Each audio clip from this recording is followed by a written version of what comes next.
¿Cómo les va, chicos? Me da mucho gusto saludarlos nuevamente. Vamos a continuar con nuestro contenido de curso y de hecho pues vamos a culminar nuestro contenido de curso. Vamos a trabajar hoy el tema de inductancia. Recordarán que el lunes tuvimos feriado, por lo que pues hoy 2 de noviembre vamos con un tema em, corrido, por así decirlo, saltado, ¿verdad? Hoy 2 de noviembre trabajaremos con el tema de inductancia y por ser 2 de noviembre pues es nuestra última sesión del semestre porque ya el viernes tenemos nuestra tercera prueba parcial. Entonces vamos a trabajar con lo que es la inductancia. A ver, pues vamos a ver. ¿Se recuerdan que en el último día de clases estamos aprendiendo las FEM de movimiento? Como un conductor moviéndose en un campo magnético, pues puede generar una FEM, ¿sí? Una diferencia potencial que podría generar una corriente. Y anteriormente, pues aprendimos lo que es la ley de inducción de Faraday, lo que nos dice que un campo magnético variable a través de una espira puede generar no, no es cierto. Un flujo de campo magnético variable tiene la capacidad de poder crear una FEM eh, que a su vez me puede generar una corriente, ¿verdad? Sí, a lo que llamamos la inducción magnética, electromagnética. Vamos a aprender qué otros efectos tiene la ley de Faraday a circuitos. Y para eso, pues supónganse lo siguiente. Supongan que nosotros tenemos por acá un circuito. Vamos a colocar por acá una batería y una resistencia.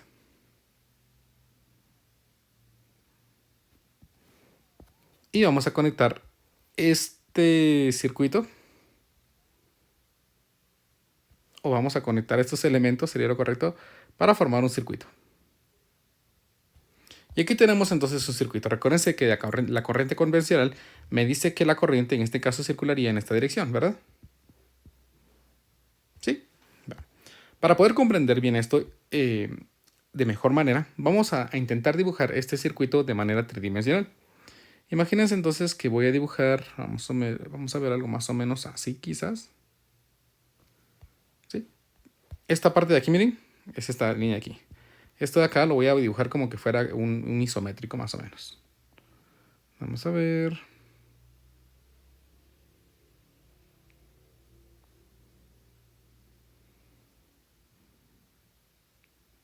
Por acá.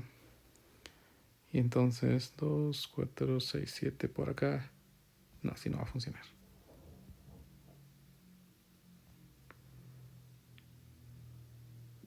Uy.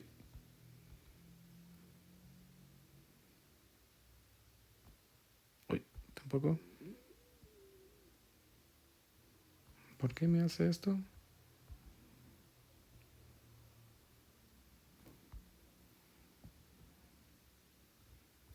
Está más o menos, creo.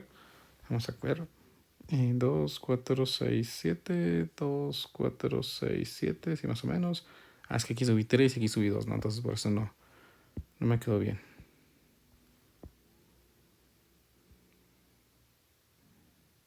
Uy.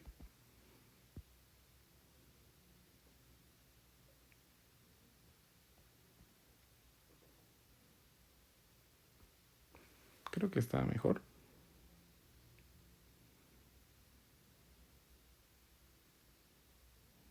Bueno, más o menos, creo. Bueno, imagínense que sí está bien, ¿no? Me confundí aquí con los cuadritos. Va. Imagínense entonces esta resistencia se encuentra ubicada aquí.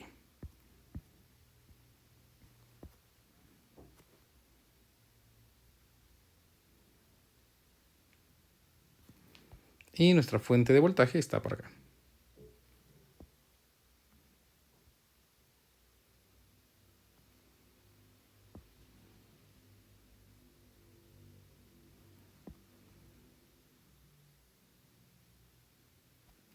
Bueno, ahí estamos. Positivo y negativo. ¿Por qué estoy haciendo esto?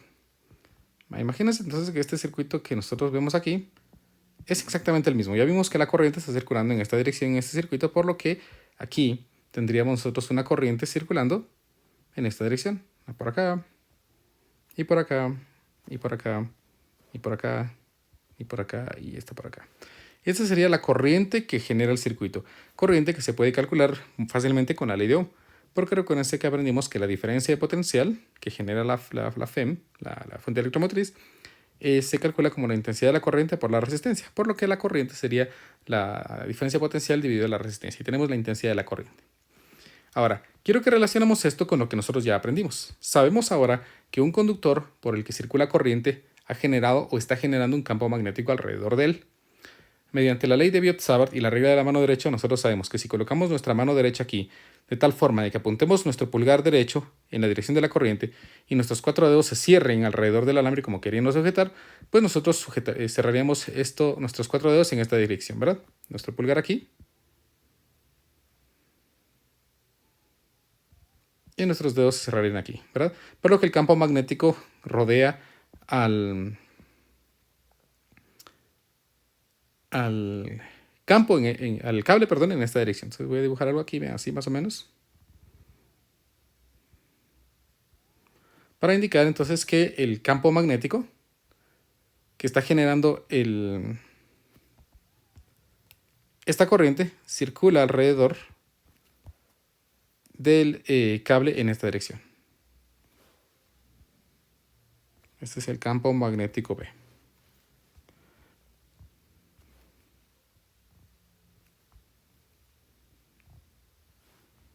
Campo magnético generado por la corriente eléctrica. Ahora vean, por favor, algo bien importante. Si yo quisiera ver esto desde esta parte, nosotros veríamos entonces que el campo magnético de la corriente que circula aquí, pues entra aquí.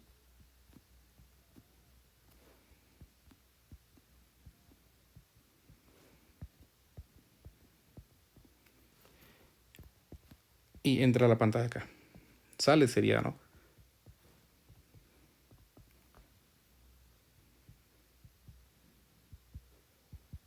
¿Verdad? Aquí esto está saliendo de la pantalla hacia nosotros, rodea y vuelve a entrar, ¿sí? A ver, pues. Entonces quiero que observen. Instantáneamente, antes de que nosotros conectáramos el circuito, aquí en esta espira, adentro no había campo magnético. Pero en el momento en el que nosotros activamos el campo magnético, la corriente empezó a circular.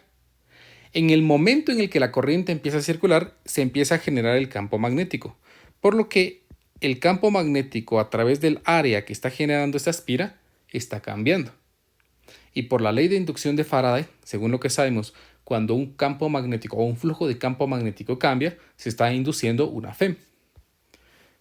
Entonces, esta corriente de aquí genera un campo magnético alrededor del cable, de tal manera de que ese campo magnético hace que el flujo de campo magnético a través de esta espira cambie, a su vez generando entonces una FEM inducida.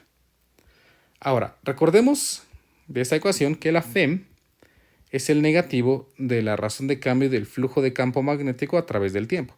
Y negativo porque la ley de Lenz me dice que esta FEM se opone, ¿sí? Esta FEM se genera de tal manera de que nosotros esperaríamos oponernos a ese cambio de flujo de campo magnético. Por lo que, si aquí estamos generando entonces el campo magnético, esta corriente, esta variación del campo magnético en el interior de la espira, está induciendo un campo magnético de la ley de Lenz, recuérdense, opuesto al campo magnético que está variando. Si aquí el campo magnético está girando en esta dirección, ¿sí? Entonces el campo magnético inducido está circulando en esta dirección, intentando entrar como para equiparar los cambios. La ley de Lenz me dice que las variaciones a través del flujo de campo magnético induce un campo magnético de tal manera que se opone a los cambios que se estén realizando. ¿Estamos? Este campo magnético que está aquí, vean, este campo magnético es un campo magnético inducido. ¿Sí? Ojo, porque mientras el flujo de campo, es decir, mientras las líneas de campo magnético cambien aquí, entonces el flujo de campo magnético existe y por lo tanto la FEM inducida existe. Esto significa de que si aquí esta corriente fuera instantánea, en un instante dado no hay campo y en el otro instante sí. Pero la ley de inducción de Faraday me dice que si cambia el campo, entonces existe una FEM. Esto implicaría, miren, pues que si nosotros conectamos aquí, la corriente empieza a circular, empieza a generarse el campo magnético, se induce el campo magnético contrario y este campo magnético genera una FEM inducida, que a su vez la FEM inducida genera una corriente inducida. Corriente inducida que se opone o apunta en la dirección de este campo inducido. Y si hacemos la regla de la mano derecha, nuestros 4 dedos aquí, nosotros miraríamos que esta corriente estaría circulando en dirección opuesta. Una corriente inducida. Esta corriente inducida hace que la corriente aquí no cambie desde 0, por ejemplo, a 20 amperios en un instante, sino la corriente va a ir cambiando gradualmente porque se está generando aquí una corriente que se opone, una corriente de oposición, una corriente inducida. ¿Estamos? A través de este conductor entonces se está generando esta corriente inducida que intenta contrarrestar a la corriente que está circulando en el circuito. Por lo que, de acuerdo a la ley de inducción de Faraday, la corriente no puede cambiar instantáneamente, sino debe aumentar gradualmente. Noten por favor que la FEM depende de los cambios del campo magnético. Y a su vez este cambio en el flujo de campo magnético lo está produciendo la corriente que circula aquí. Por lo que nosotros podríamos afirmar aquí que la FEM inducida, que la vamos a representar con una L, ahora vamos a ver por qué, debe ser proporcional, esa FEM que se está induciendo. Es decir, la FEM que induce esta corriente, miren, es proporcional a la variación de la corriente en el circuito. A la variación, yo estoy hablando de la corriente, porque como les acabo de mencionar, aquí la corriente está cambiando. Va a aumentar levemente y ese aumento va a hacer que se genere aquí el campo magnético que a su vez induce otro campo magnético que induce a su vez una corriente que intenta contrarrestar esta. Como al final este campo magnético, esta FEM aquí es mayor que la FEM inducida, entonces esta corriente va a ir aumentando porque esta no tiene la capacidad de contrarrestarla hasta que alcance su valor máximo, imagínense 20 amperios. Cuando este llega a su máximo valor de 20 amperios, entonces aquí el campo magnético ya no va a cambiar, por lo que tanto ya no hay un flujo de campo magnético y esta FEM inducida desaparece. Esto de aquí me define entonces la FEM inducida que se está generando en esa espira, que es proporcional a los cambios que existen en la corriente. Por lo que si yo quiero agregar aquí una constante, yo puedo decir que la FEM inducida debe ser igual a una constante que la vamos a llamar L por la razón de cambio de la corriente respecto al tiempo. A esta expresión de aquí se le conoce como inductancia. Una inductancia se define como aquella cantidad o aquella magnitud física que se opone a la variación de la corriente en un circuito. ¿Estamos? Eso es como por así decirlo una definición un poco no muy estricta sobre la que es la inductancia. Es una cantidad física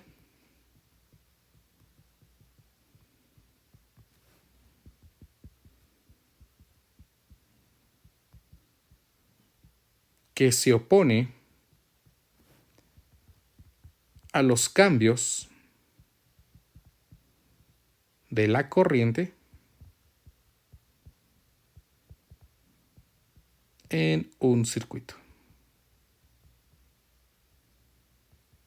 ¿Estamos? También hay que notar que esta cantidad pues, va a ser negativa. ¿Por qué va a ser negativa? Me he olvidado que mencionarles. Porque la FEM inducida se contraria a la dirección de la corriente que está circulando por el circuito. Esta corriente, otra vez, veámoslo por pasos, ¿no? Esta corriente está haciendo que se genere alrededor del cable un campo magnético que llamamos B. Este campo magnético que se está generando aquí, que está entrando a la espira que estoy dibujando acá, está haciendo que cambie el campo magnético que inicialmente era 0 hasta un valor B. Esos cambios que se están generando aquí están generando una fuente electromotriz inducida, una FEM inducida en el circuito. Esa FEM inducida tiene una dirección tal que se obtiene, vamos a ver. Esta FEM inducida crea a su vez una corriente que es tal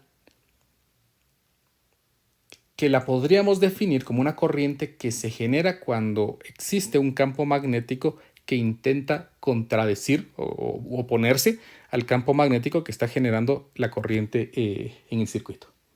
Otra vez, para que quede claro esta frase, no quiero confundirlos mucho y quiero hacerlo lo más claro que se pueda. Cuando en el circuito inicia una corriente, se genera un campo magnético alrededor del cable. Ese campo magnético que se genera está haciendo que pasen líneas de campo a través de la espira que conforma el circuito. Por lo que inicialmente esta espira de aquí no tenía campo magnético que lo estuviera atravesando y de un instante a otro ya hay campo. Por lo tanto, ha cambiado la cantidad de campo magnético que atravesaba en esta espira. De acuerdo a la ley de inducción de Faraday, eso induce una FEM. Una FEM. FEM que se genera por un campo magnético en oposición al cambio en el flujo de campo magnético a través de esta espira. Es decir, se genera cuando se empieza a generar aquí un campo magnético que intenta oponerse a los cambios de campo magnético que están apareciendo. Si yo miro la corriente de ese campo magnético que intenta oponerse, sería una corriente en dirección opuesta a la FEM física del circuito. Esta es una FEM física y esa sería una FEM inducida, es decir, una FEM que se está creando allí. Esta corriente intenta contrarrestar la corriente de la FEM física, haciendo entonces que empiece a existir una oposición y por lo tanto la corriente no cambia de 0 a 20 amperios, por ejemplo, a 40 amperios instantáneamente. Por lo que, en resumen, si unimos todos esos elementos por transitividad, esta FEM física genera una corriente física, una corriente. Esta corriente genera un campo magnético. Este campo magnético está generando cambios de flujo de campo magnético a través de la espira. Esos cambios de flujo de campo magnético generan un campo magnético en oposición que a su vez genera una FEM inducida. FEM inducida que tiene una corriente en dirección opuesta a la corriente que está generando la FEM física. Esta corriente, ¿sí?, que se está generando aquí, es una corriente prácticamente entonces que se está generando debido a esta FEM de aquí. Pero por estos casos que les estoy diciendo, se está generando una corriente opuesta. Es decir, que este circuito tiene la capacidad de autoinducirse esa corriente. Se autoinduce. Generalmente a este fenómeno se le conoce como autoinducción. Entonces esta corriente que está aquí es una contracorriente, corriente que se opone a la corriente que está circulando por el circuito, generándole como un freno, haciendo entonces que este cambio de la corriente sea gradual de acuerdo a esta contracorriente que se está generando la misma FEM, el mismo circuito. Entonces la FEM inducida depende de la corriente que esté circulando en el circuito, pero tiene tal valor que es contraria a la FEM física del circuito. Estamos a la FEM física del circuito. Estas se relacionan mediante una constante que se conoce como inductancia, que prácticamente define una cantidad física que se opone a los cambios de la corriente en un circuito. Si nosotros despejamos esta constante de aquí, me queda que L sería la FEM dividido la razón de cambio de I respecto al tiempo. Vean que esto se parece mucho, más o menos, a la ley de Ohm. Acuérdense que la ley de Ohm que la acabamos de ver dice que la diferencia potencial es la corriente por la resistencia. Si nosotros viéramos la resistencia sería la diferencia potencial dividido la corriente. La resistencia la definíamos como una oposición al paso de la corriente cuando se aplicaba una diferencia potencial. La inductancia la definimos entonces como aquella oposición a los cambios en la corriente. Siempre que quiera cambiar la corriente se está generando una inductancia en un circuito, por lo que cualquier conductor podría funcionar como un inductor. Si un resistor era aquel material que generaba una resistencia, un inductor va a ser aquel elemento que va a generar una oposición al cambio de la corriente. ¿Estamos? Vamos a poner aquí entonces que un inductor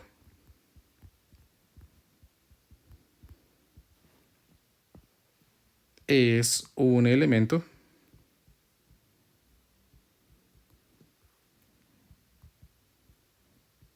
que se opone,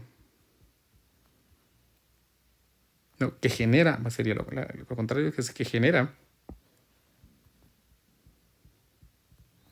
una oposición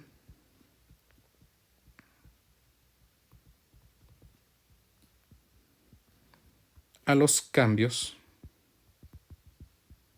en la corriente.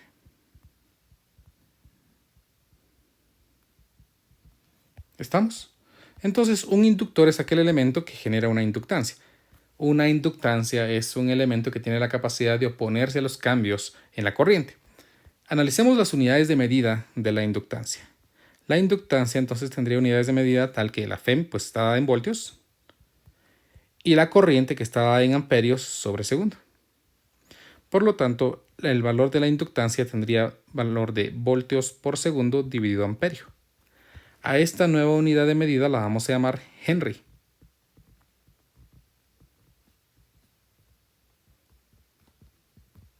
Es una unidad de medida, ahí estamos, que me representa a la inductancia, cuyos valores de medida son el voltio por segundo sobre amperio. Entonces vamos a trabajar con la inductancia, medida en henries. Eso es la inductancia. Un elemento que se intenta oponer a los cambios en la corriente. Imagínense que nosotros tenemos aquí un circuito y de pronto desconectamos esto.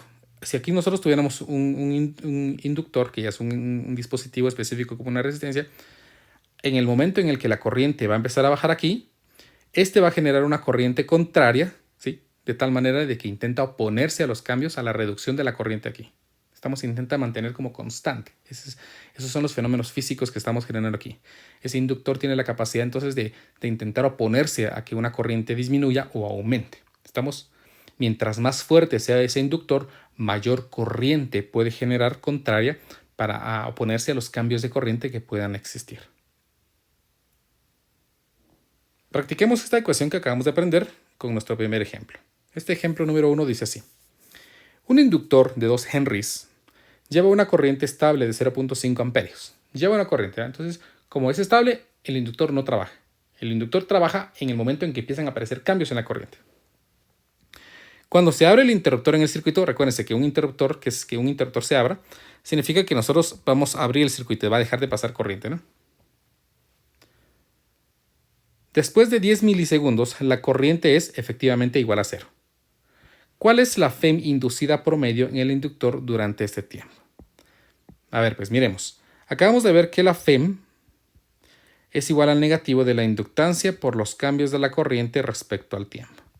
En este caso no tenemos una derivada, pero podríamos hablar de cambios medios. Aquí sería menos el cambio, pero en la medio de la corriente, menos el cambio de la corriente en un intervalo de tiempo. Como nosotros queremos el valor de la FEM inducida, que sería el negativo de la inductancia, que serían 2 henries, que ya vimos que lo podemos escribir como voltios sobre segundo dividido amperio, multiplicado por el cambio en la corriente. Dice que la corriente inicialmente era de 0.5 amperios y finalmente llegó a 0. Entonces sería la corriente final 0 menos la corriente inicial, que es de 0.5 amperios, dividido el intervalo de tiempo, que son 10 milisegundos. Entonces vamos a poner aquí 10 milisegundos. Por lo que entonces aquí puedo determinar el valor de la FEM y vean que el valor de la FEM va a ser positiva. ¿Por qué va a ser positiva? Porque me indicaría de que apuntaría en la misma dirección que la corriente que estaba circulando. Es decir, como aquí la corriente se va a reducir, él empieza a generar entonces una corriente de tal manera de que se oponga a esa reducción, intentando aumentarla, por así decirlo. Entonces, pues veamos, aquí me va a quedar menos. Solo vamos a hacer los cálculos para que ustedes puedan ver cómo lo voy a ingresar a la calculadora. Ahí estamos. Menos 2 multiplicado por 0 menos 0.5 dividido 10 por 10 a la menos 3. Esto me da entonces una FEM de 100 voltios. Vean entonces que el circuito en el que esté conectado a esto va a tener la capacidad de poder generar hasta una FEM de 100 voltios si el circuito disminuye o corta su corriente de 0.5 amperios en 10 milisegundos. Estamos intentando oponerse a la reducción de esa corriente. O sea que prácticamente me está ayudando para que no aumente abruptamente la corriente, pero tampoco disminuya abruptamente. Se opone a esos cambios en la corriente. Ahí tenemos entonces pues nuestro ejemplo número 1. Veamos ahora cuál sería la inductancia que se genera en un solenoide. ¿Por qué un solenoide? Pues vamos a ver ahora. Imagínense que nosotros tenemos aquí un solenoide. Recuerden que un solenoide no es nada más que un dispositivo o un enrollado o embobinado de alambre. Imagínense entonces que tenemos aquí esta figura, ¿no? Que representa esto un solenoide pequeño. Noten por favor que cada una de las vueltas de esta está generando una espira. Y a través de esta espira está circulando una corriente. O sea que tenemos prácticamente el mismo efecto aquí. Los cambios que se generen de corriente en esa espira van a inducir una FEM, ¿verdad? Una FEM inducida. Entonces vamos a colocar aquí que cada una de estas vueltas va a generar entonces una inductancia. Todos los enrollados o todas las espiras que nosotros tenemos aquí van a desarrollar una inductancia propia para ese solenoide. Por lo que yo podría decir ahí que la FEM inducida a través de todo ese solenoide está dada por el negativo de la inductancia del solenoide por los cambios en la corriente a través del tiempo en ese solenoide. Sin embargo, por la ley de inducción de Faraday, nosotros sabemos que la FEM inducida a través de cualquier elemento simplemente es el negativo del cambio del flujo de campo magnético a través del tiempo. Recordarán, vamos a regresar aquí un poquito. Y vamos a ver la ley de inducción.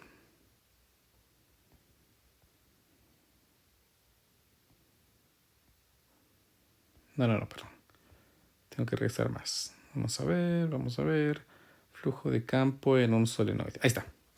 Recordarán que el flujo de campo magnético en un solenoide está dado por esto, ¿no? Sí, por el área. Y recordemos un poquito más. Vamos a ver dónde están los solenoides. Solenoides, aquí están. Que el campo magnético a través de un solenoide está dado por esta expresión. N por la permeabilidad del espacio libre por la intensidad de la corriente dividido L, que representa su longitud. Y vamos a hacerle un cambio a esa L para no confundirnos con la L de la inductancia. Ahí estamos. Entonces voy a escribir esto por acá. Ahí estamos.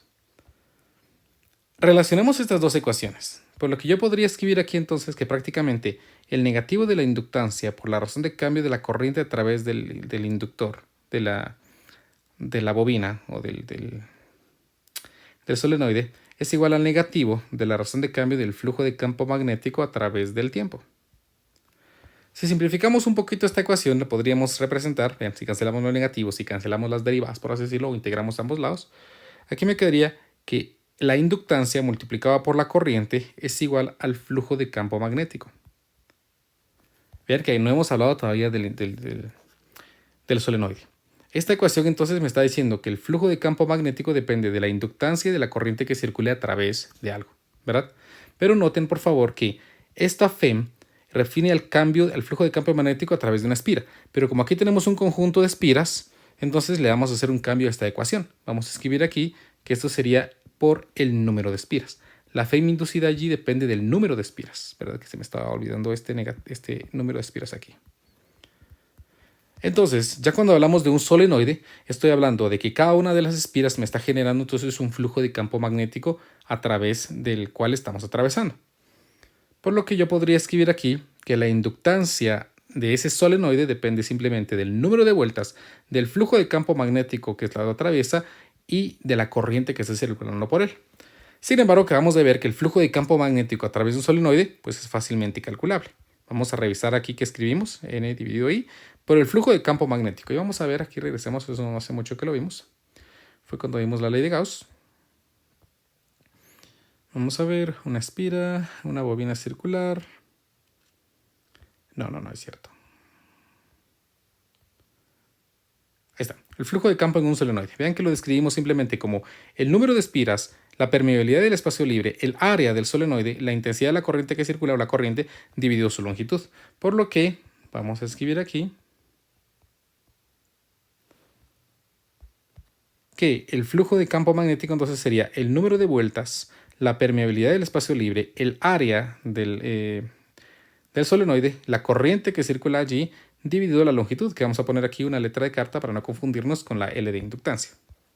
Por lo que si simplificamos un poquito esta ecuación, nos damos cuenta que la corriente se cancela y simplemente entonces la inductancia depende de ciertos elementos físicos de ese solenoide, como la permeabilidad del espacio libre, el cuadrado del número de espiras que contiene, el área que contiene y la longitud que posee. Esta expresión es lo que me define la inductancia de un solenoide.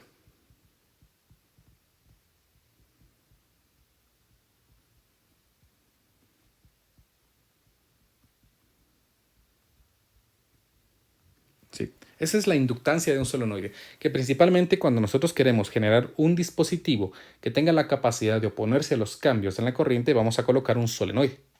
A través de ese solenoide estamos generando un campo magnético lo suficientemente fuerte que se opone a los cambios en la corriente. ¿Estamos? Esta es la inductancia y la característica de esta inductancia es que así como la resistencia, que depende simplemente de la resistividad, es decir, una característica propia del material, de la longitud y del área, la inductancia de un solenoide también depende simplemente de ciertas características. La permeabilidad del espacio libre, ¿verdad?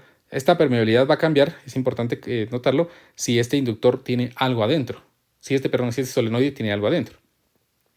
Supóngase que lo llenamos de hierro, lo llenamos de plástico, lo de cualquier material, entonces esta permeabilidad ya no es espacio libre, sino va a ir cambiando dependiendo del material que nosotros tengamos allí, siendo mayor o siendo menor.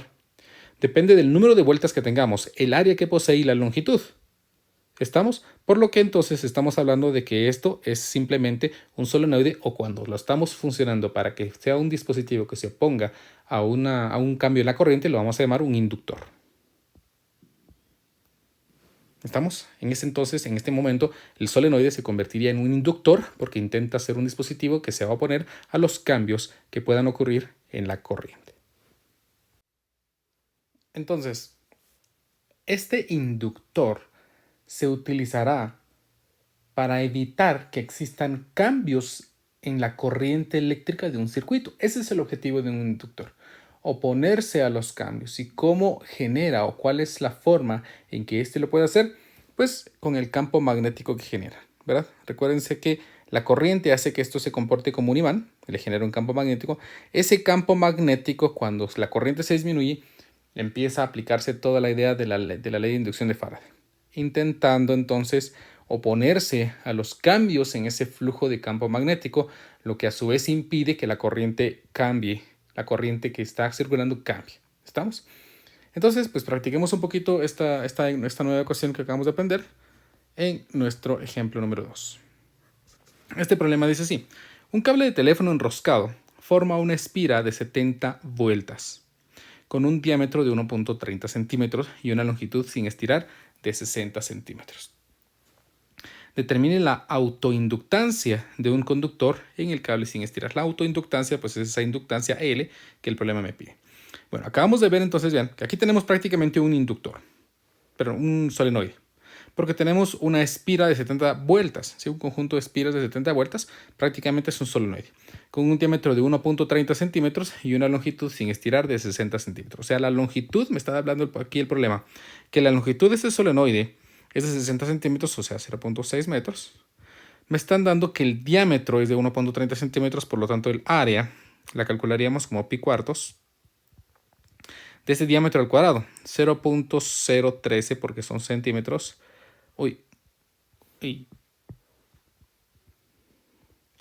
Metros al cuadrado por el número de vueltas, que es de 70. Determine la autoinductancia de este conductor. Bueno, entonces ya vimos que la inductancia de un solenoide, según lo que aprendimos en esta ecuación, vean, depende únicamente del número de vueltas, del área y de la longitud y por supuesto de la permeabilidad del espacio libre. Por lo que entonces la inductancia sería la permeabilidad del espacio libre por el número de vueltas al cuadrado por el área dividido la longitud. Entonces, solo que dijimos que esta L la vamos a poner así para no confundirnos con la L de inductancia. Entonces, recordemos que esta permeabilidad del espacio libre tiene un valor de 4pi por 10 a la menos 7 teslas metros sobre amperio, multiplicado por el número de vueltas, que este problema me dice que son 70. Entonces vamos a poner aquí, mejor así, 70 al cuadrado multiplicado por el área, que sería pi cuartos del diámetro al cuadrado, 0.013 metros al cuadrado. Todo esto dividido entre la longitud, que es de 0.6 metros. 0.6 metros. Por lo tanto, el valor de esta inductancia, pues veamos de cuánto es. Me quedaría 4pi por 10 a la menos 7. Bueno, vamos a ponerlo así mejor. Vamos a ver. 4pi por 10 elevado a la menos 7, porque creo que el exponente no me lo reconoce. Por 70 al cuadrado multiplicado por el área, que ya vimos que es pi cuartos. Pi cuartos por el diámetro, 0.013, todo esto al cuadrado. Ajá. Y dividido 0.06, que es la longitud. No, perdón, 0.6. Uy, y aquí tenemos el valor de la inductancia. Ven que es un valor pequeñito.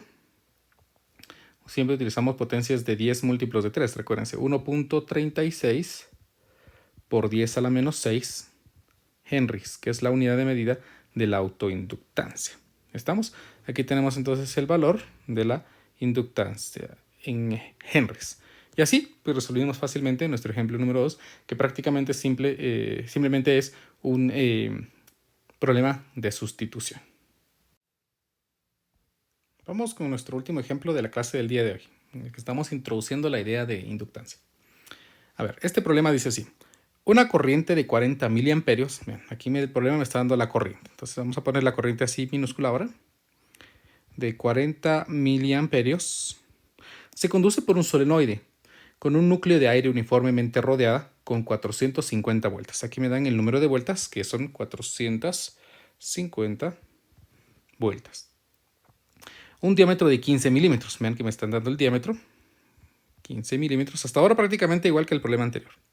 Y una longitud de 12 centímetros. Y me dan la longitud, que dijimos que la vamos a representar así, de 12 centímetros. Calcule, inciso A, el campo magnético entre el solenoide. Entonces, para el inciso A, el problema me pide el campo magnético.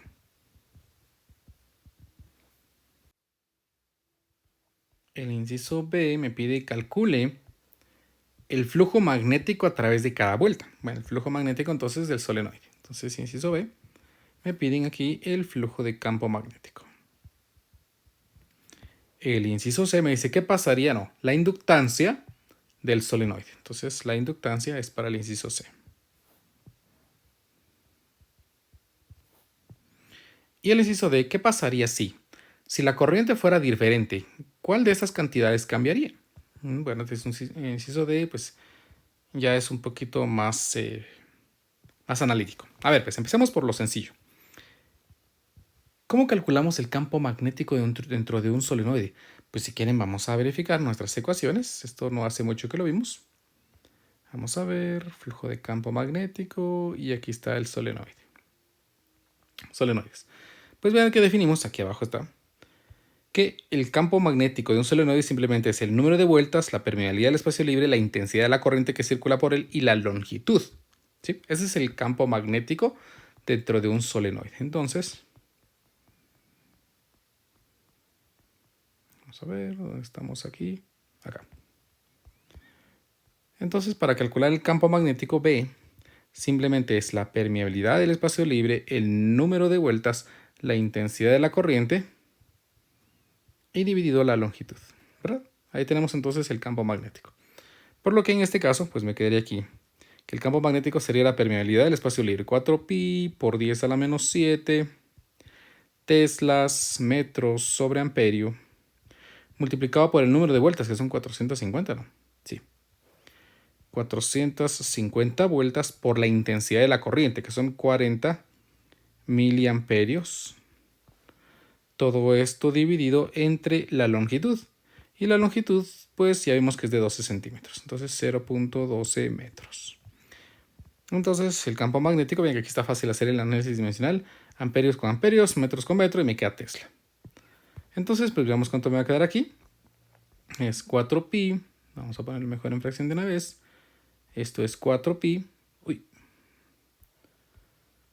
Por 10 elevado a la menos 7. Ahí estamos. Por 450 por 40 por 10 a la menos 3, que es mili, dividido 0.12. Y aquí tenemos el campo magnético. Vean que es un campo magnético pequeñito. Es de 188.5 microteslas. Y aquí tenemos pues, el campo magnético que el problema me está pidiendo. Vamos con el inciso B. El inciso B me pide el flujo de campo magnético. El flujo de campo magnético, vamos a revisarlo, esto para que quede claro que ya lo hemos trabajado. Vamos a ver. Flujo de campo en un solenoide, vean que es simplemente la misma expresión que ya teníamos, pero multiplicado por el área, ¿no? Porque el flujo de campo es campo por área. Entonces, pues vamos por acá.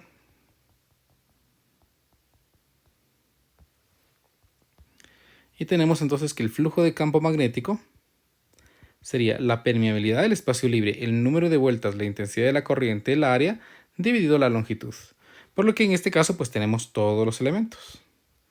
El flujo de campo magnético me quedaría 4pi por 10 a la menos 7 teslas metros sobre amperio, multiplicado por el número de vueltas, que son 450 vueltas, por la intensidad de la corriente, que era de 40 miliamperios. 40 miliamperios.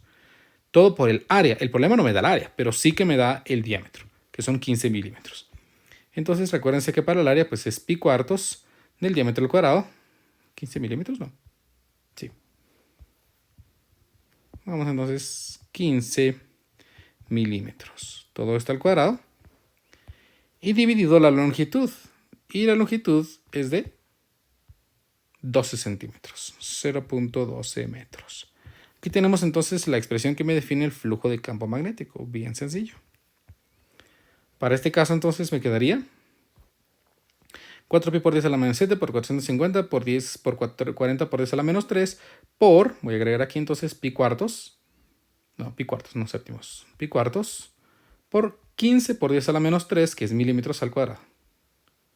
Y aquí tendríamos el flujo de campo magnético, vean que es bien pequeñito. Esto sale de 33.31 por 10 a la menos 9 Weber.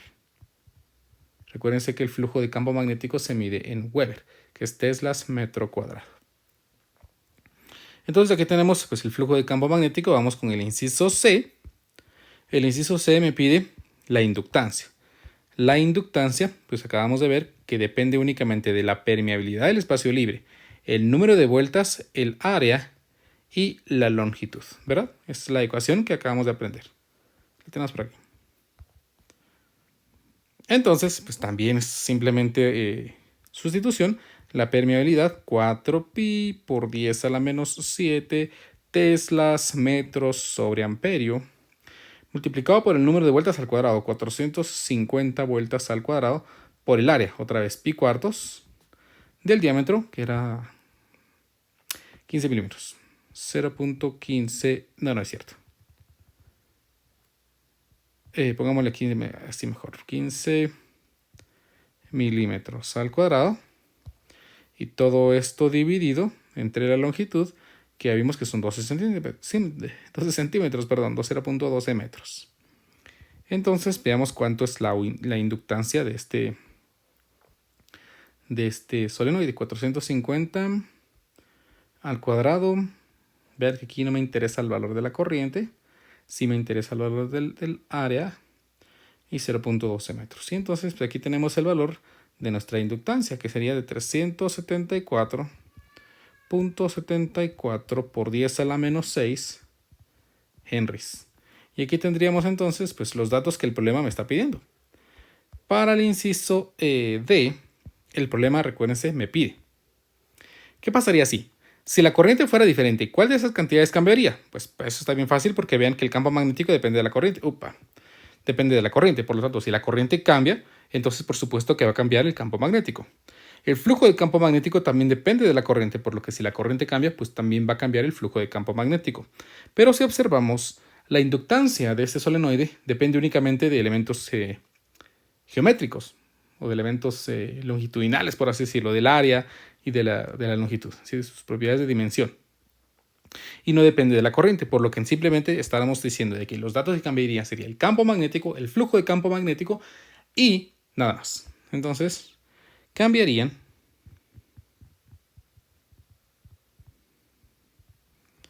únicamente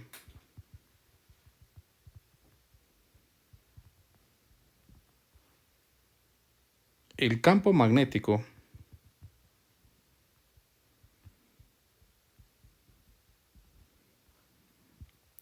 y el flujo de campo magnético.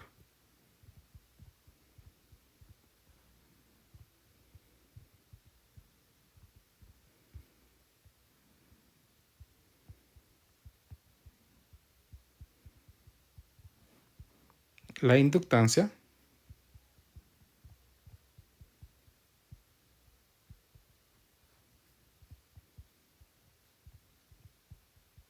quedaría Y bueno, y así pues hemos resuelto entonces nuestro problema. En siguientes sesiones pues vamos a aprender cómo, para qué utilidad le podemos dar a la inductancia en circuitos o en dispositivos electrónicos. Hasta aquí la sesión del día de hoy. Espero que hayan aprendido cosas nuevas y nos miramos entonces en nuestra siguiente sesión. Audio Jungle.